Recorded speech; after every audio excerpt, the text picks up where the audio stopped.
Bạn có bao giờ cảm thấy cô đơn giữa đám đông? Mọi người xung quanh nói rất nhiều, nhưng chẳng ai thật sự hiểu bạn. Hay bạn đang gặp khó khăn trong giao tiếp, cãi vã với bạn bè, đồng nghiệp, thậm chí người thân vì những hiểu lầm nhỏ? Hôm nay mình sẽ kể cho các bạn nghe về một người đàn ông sinh năm 1902 tại Chicago, Mỹ, ông Carl Rogers. Chỉ mới 5 tuổi, ông đã biết đọc sách và sau này trở thành nhà tâm lý học vĩ đại nhất thế kỷ 20 với phương pháp trị liệu tập trung vào con người. Bí mật lớn nhất của ông đó chính là lắng nghe tích cực, kỹ năng đơn giản nhưng mạnh mẽ đến mức thay đổi hoàn toàn cuộc đời của hàng triệu người. Chúng ta đều biết rằng con người hiện đại quá bận rộn, lướt Facebook, TikTok, chat tin nhắn, nghĩ về công việc trong lúc nói chuyện. Kết quả, mọi người cảm thấy bị bỏ rơi, không được lắng nghe. Carl Rogers đã phát hiện ra rằng chỉ cần lắng nghe đúng cách, bạn có thể khiến người khác cảm thấy được thấu hiểu sâu sắc, từ đó xây dựng mối quan hệ bền chặt, cải thiện sức khỏe tinh thần và thậm chí đạt được thành công lớn hơn. Phương pháp của ông giờ đây được áp dụng khắp nơi, từ trị liệu tâm lý, trường học, doanh nghiệp đến cuộc sống hàng ngày. Hãy cùng mình khám phá 10 bí quyết lắng nghe tích cực từ Carl Rogers nhé. Áp dụng chúng, bạn cho thấy kỹ năng giao tiếp sẽ lên level ngay lập tức. Bí quyết thứ nhất, hãy thực sự hiện diện, đừng để tâm trí lang thang. Carl Rogers dạy rằng lắng nghe tích cực không phải chỉ im lặng mà phải toàn tâm toàn ý. Bạn phải tập trung 100% vào người nói, bỏ điện thoại xuống, nhìn vào mắt họ. Nhớ nhé, nhu cầu cơ bản nhất của con người là được hiểu và được thấu hiểu. Khi bạn hiện diện thực sự, người đối diện sẽ cảm nhận được và mở lòng hơn. Ví dụ, một quản lý bận rộn từng áp dụng cách này trong một cuộc họp nhóm. Thay vì chat mail, anh ấy tắt máy tính, nhìn thẳng vào nhân viên đang phàn nàn về khối lượng công việc. Kết quả thế nào? Nhân viên không chỉ nói hết lòng, mà còn tự đề xuất giải pháp. Đội nhóm gắn kết hơn bao giờ hết. Bí quyết thứ hai, diễn giải lại, lặp lại bằng lời của bạn để xác nhận hiểu đúng vấn đề. Đây là một công cụ mạnh mẽ nhất của Rogers. Bạn nghe xong rồi tóm tắt lại một cách tự nhiên. Ý của bạn là đang cảm thấy thất vọng vì dự án bị trì hoãn phải không? Điều này tránh hiểu lầm và cho thấy bạn đang cố gắng hiểu thật sự. Có một câu chuyện vui, một chàng trai đang cãi vã với bạn gái vì cô ấy nghĩ rằng anh không quan tâm. Anh áp dụng phương pháp diễn giải lại. Em đang giận vì anh hay về muộn và em cảm thấy bị bỏ quên đúng không? Cô ấy bất ngờ giật mình và ôm anh ngay lập tức. Hiểu lầm tan biến chỉ trong vài giây. Bí quyết thứ ba, sử dụng khích lệ nhỏ, những tín hiệu nhỏ, khuyến khích nói tiếp.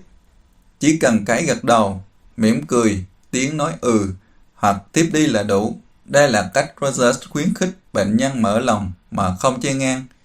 Một bà mẹ áp dụng với con trai đang nổi loạn. Thay vì giảng đạo, bà chỉ gật đầu và mẹ nghe đây. Con trai kể hết nỗi lòng, tự nhận ra vấn đề và thay đổi hành vi. Kỹ năng này cứu vãn bao nhiêu mối quan hệ gia đình. Bí quyết thứ tư, xác nhận cảm xúc, nói lên cảm xúc để xây dựng sự đồng cảm. Rogers nhấn mạnh phải lắng nghe cả nội dung lẫn cảm xúc đằng sau. Bạn nói, nghe có vẻ đang rất phấn khích về cơ hội mới này, hoặc bạn đang cảm thấy buồn vì chuyện đó phải không? Điều này giúp người nghe cảm thấy được thấu hiểu, cảm xúc được công nhận. Ví dụ, Nelson Mandela từng dùng kỹ năng này trong đàm phán hòa bình ở Nam Phi. Ông lắng nghe đối thủ, nói lên nỗi sợ của họ, khiến họ mở lòng và đạt được hòa giải lịch sử. Bí quyết thứ năm, tạm dừng trước khi trả lời, cho thời gian để suy ngẫm. Đừng vội đáp lời ngay. Rogers khuyên hãy dừng lại vài giây để xử lý thông tin. Điều này cho thấy bạn đang suy nghĩ nghiêm túc, không phải phản xạ máy móc. Có một lãnh đạo NASA từng khủng hoảng vụ Apollo 13 đã dừng lại và lắng nghe từng báo cáo từ phi hành gia. Nhờ đó, đội ngũ tìm ra giải pháp cứu mạng sống, một câu chuyện thành công kinh điển nhờ lắng nghe. Bí quyết thứ 6, thể hiện sự quan tâm chân thành, muốn hiểu thật sự, không giả vờ.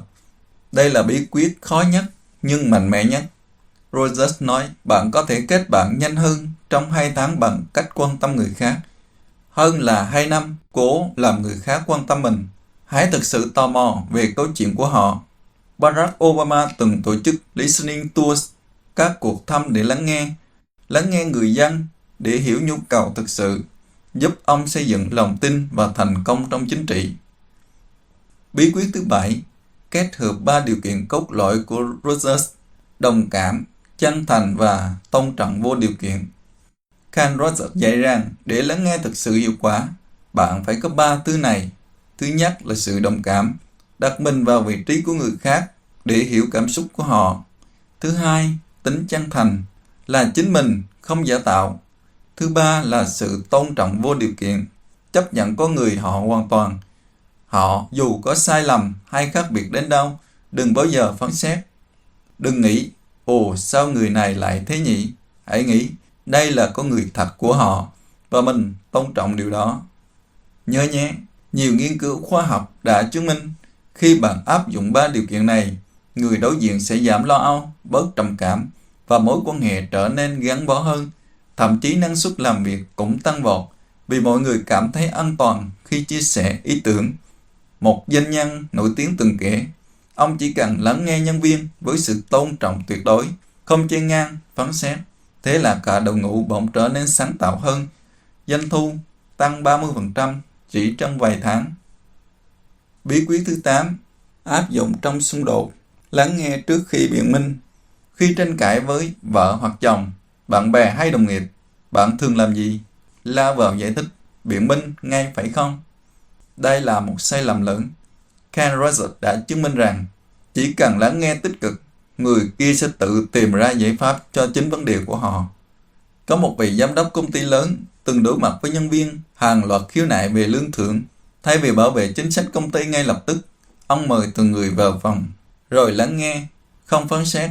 Kết quả, nhân viên tự nói ra những khó khăn thực sự, tự đề xuất cách cải thiện, và cuối cùng xung đột biến thành cơ hội thay đổi chính sách tốt hơn cho cả công ty. Từ chỗ căng thẳng muốn nghỉ việc, họ lại gắn bó và làm việc hiệu quả hơn bao giờ hết. Bí quyết thứ 9, hãy luyện tập hàng ngày, bắt đầu từ những cuộc trò chuyện nhỏ nhất. Rogers khuyên rằng không có kỹ năng nào giỏi ngay từ đầu. Lắng nghe tích cực phải là luyện tập mỗi ngày. Hãy bắt đầu từ những cuộc nói chuyện bình thường với bố mẹ, anh chị em, bạn bè, thậm chí với đồng nghiệp ở quán cà phê. Chỉ cần áp dụng một vài công cụ như diễn giải lại hay xác nhận cảm xúc là đủ. Có một người bạn thời sinh viên của mình từng ngại giao tiếp, suốt ngày chỉ biết cho qua chuyện. Bỗng một ngày, bạn ấy quyết định luyện tập phương pháp này mỗi ngày với bản thân. Ban đầu hơi ngượng, nhưng chỉ sau 2 tuần, bạn bè bắt đầu khen. Sao dạo này nói chuyện với mày thích thế, cảm giác được hiểu lắm. Dần dần mọi người tự động tìm đến để tâm sự. Bạn ấy trở thành người lắng nghe vàng trong nhóm, và mối quan hệ xã hội mở rộng hơn bao giờ hết.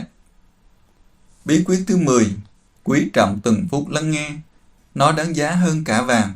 Người Do Thái có câu, tiền đẻ ra tiền. Còn Carl Rogers dạy chúng ta rằng thời gian lắng nghe chân thành đẻ ra hạnh phúc, đẻ ra sự chữa lành. Mỗi phút bạn dành để thực sự lắng nghe ai đó, bạn đang trao đi món quà quý giá nhất, cảm giác được thấu hiểu.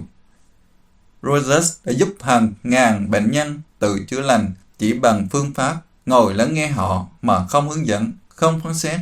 1 phút lắng nghe chân thành có thể thay đổi cuộc đời cả một con người. Vì vậy, hãy trân trọng từng phút bạn dành cho người khác. Đó là cách bạn đầu tư vào mối quan hệ, vào sự thành công và hạnh phúc lâu dài của chính mình.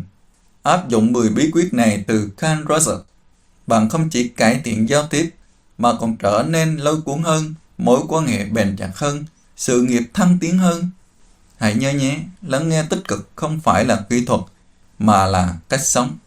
Hãy thử ngay hôm nay và chia sẻ kết quả với mình ở dưới bình luận nhé. Chúc các bạn thành công và hạnh phúc hơn mỗi ngày.